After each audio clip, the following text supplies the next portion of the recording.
Kodi ni moja tu, wanaume wenzangu, tutafute sana hela. Imagine Rayvanny kampeleka vacation mpenzi wake Feima kwa ajili ya kusherehekea tu siku yake ya kuzaliwa. Alafu kuna mimi ambaye hata nikiombwa 10,000 sasa hivi sina. I say tutafute sana hela.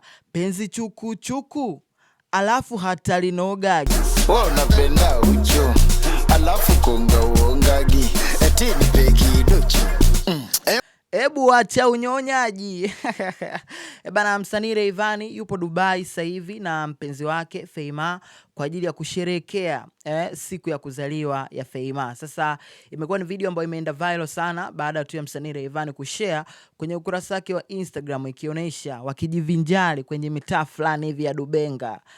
Hatari vipi? Sasa kitu ambacho nimependa ni namna ambavyo msanii Rayvanny this time around amekuwa very close na mpenzi wake Feima. Ukiangalia tu hata sio kipindi hichi cha birthday, pia ukiangalia hata kipindi cha nyuma, namna ambavyo mara kadhaa sasa hivi wamekuwa akishare video tofauti kwenye mitandao ya kijamii kule TikTok, ndo usiseme, kuonesha ni namna gani penzi lao liko hot, kuonesha ni namna gani pia wanachanganya nyoyo za watesi au vipi. Lakini napenda namna ambavyo wamekuwa na chemistry nzuri sana. Nimeona pia Feima amekuwa mstari wa mbele kumsupport Rayvanny katika mambo muhimu.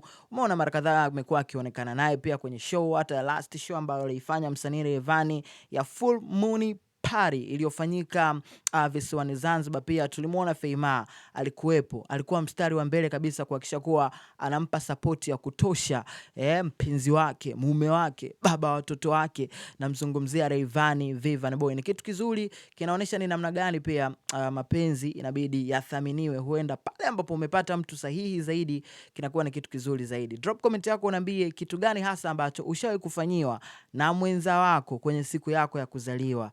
Either wewe ni mdada uliwahi kufanyiwa na mkaka, either wewe ni mkaka uliwahi kufanyiwa na mdada. Drop comment yako chini ya hii video. Mimi naitwa Bounce, let's go.